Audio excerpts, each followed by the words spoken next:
Okay, so it's called Is It Too Ambitious?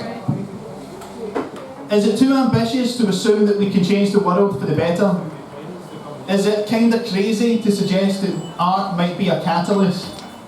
Am I being naive, standing here with the hope that we might come together? You see, no one has ever found unity in the specifics. The details of a revolution normally serve only to divide otherwise willing participants. But art can be vague. Like Terence McKenna once said, it's something vague like building a sustainable society that people can actually get behind. Something vague like being compassionate to everyone, that non-violence is preferable to violence, and that we should treat the earth and all of its inhabitants as one planet. Is it too ambitious to think that's something we can get behind? Am I being a wee bit preachy by asking that we all recognise that the world is in an absolute mess, and if the artist can't find a way out of it, then nobody can? The artist can paint a picture, can give the people a vision, can make the complex simple, and the simple complex. I've never really been very funny. I guess it's because I take all of this way too seriously.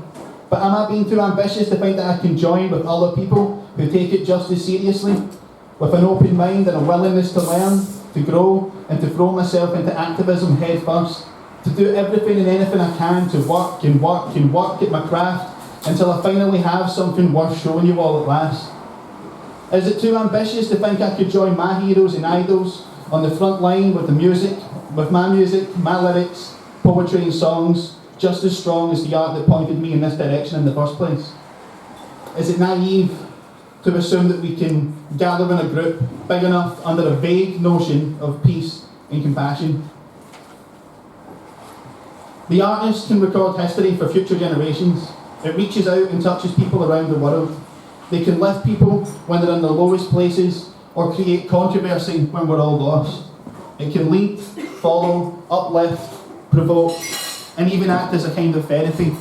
And in my opinion, it's at its best when it's a reflection and an extension of the self. But it's also versatile. The artist can take almost whatever role they wish. It isn't set in stone. We're not nouns, bound to one kind of perspective. We're more like verbs, always changing, on the move, searching for new directions. I want to make people feel as inspired as I once felt. I want to join all you guys. Even this community outside my doorstep is flourishing, full of incredible people who humble me every time I come out to these nights, log on to Facebook or whatever it is. It drives me to get better and better every day. But at the moment, I haven't yet wrote anything down on paper that truly conveys my ideas. I can't tell if that means I'm not that good at writing yet, or if it's just a testament to how strongly I do feel about overcoming these problems and making a clearer and more apt point. Some days, my expectations of myself get me down, and I retreat away. Other days, it drives me to start nights like this and get involved while I'm still young, willing to learn, still able to be amazed at somebody else's point of view, someone else's passions. I'm like I'm off to the flame the minute I meet somebody else engaged in political discourse or action. But is it too ambitious to assume that art can take the creme de la creme of what we know about our environment from science, what we know about how society works, the best research and the most up-to-date information that are on our social organism, and then create a picture in people's minds using that evidence and move forward without it being metaphoric? Learn from the hippies, basically. Build on it, don't just slag them off. Somebody obviously went wrong with that movement, but what was it they were all saying that was really that off? Is it too ambitious, too naive in this time and day, really, to think that we can live in peace? A thought experiment.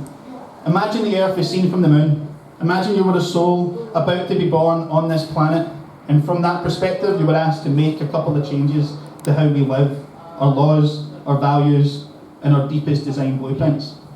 Make a change knowing that you could be born as anyone, at any location, completely at random.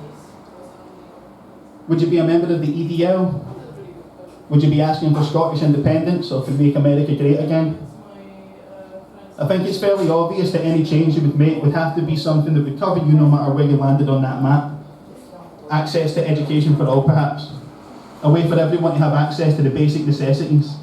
No internationally sanctioned warfare. maybe even an end to neoliberalism. But you see, the more detailed that you get with your requests, the messier it tends to get. So maybe something big. Carl Sagan finished his series of Cosmos with a very simple message. He said that he was not optimistic about the future of humanity, but its future was far too uncertain. But there was something that caught his eye, and it was only recently. A group of people, a collective idea was beginning to emerge, one which saw the earth and all of its inhabitants as one organism, and recognised that an organism at war with itself is doomed to fail. We stand now in a time where art is currently chastised by a parasitic industry built to facilitate privilege, Taylor Swift and Kanye West, almost like the soul of art is being sucked right out of it, were it not for the internet. In conclusion, however you feel about the future, there is currently a gaping hole in our zeitgeist, one which in the hearts of minds, which is in the hearts and minds of so many people. A kind of distrust in authority and business, we've all seen it, and even in other people's minds, foreigners, benefit cheats and immigrants.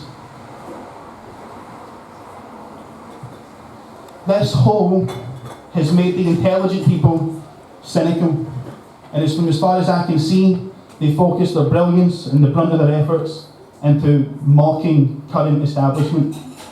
This mocking, I think, comes from a place of helplessness, because they can't genuinely see an alternative. It makes people pessimistic, hollowed out even, and they'll go around believing that that's completely reasonable. And there are many people around that know how to fill that hole. It's in all of our hearts, that kind of hole where we know something's missing, that something's wrong, and they know how to fill that with a negative message, and can unite everyone into doing the most horrendous things. People that know how to exploit it. There have been dictators all throughout history who saw that same genuine hole in the hearts and minds of their population and filled it with hate and filled it with fear. So what is the role of the artist? As far as I can see, we have to come together and pour a positive message into that hole. Something constructive and beautiful, something practical, a genuine alternative to the way that we're living our life today. You only have to look at what science is producing to see our current capabilities. Someone has to come along, you, me, any of us, and pour a new idea into that hole before another Adolf Hitler comes along and forces us to do something that we might all regret. Is it too ambitious to think that we might be those people? Am I being too naive to think it's something I could be a part of? Thank you.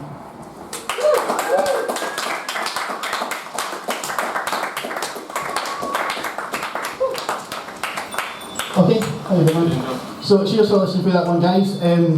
We've got quite a few people coming up tonight that are all going to give you their own point of view on the subject, and just basically we'll see if we can learn anything, get a discussion going and all the rest of it. The next person up tonight is one of my best friends, Dylan McAllister. He wrote another thing especially for the night. Everyone give him a big hand, please.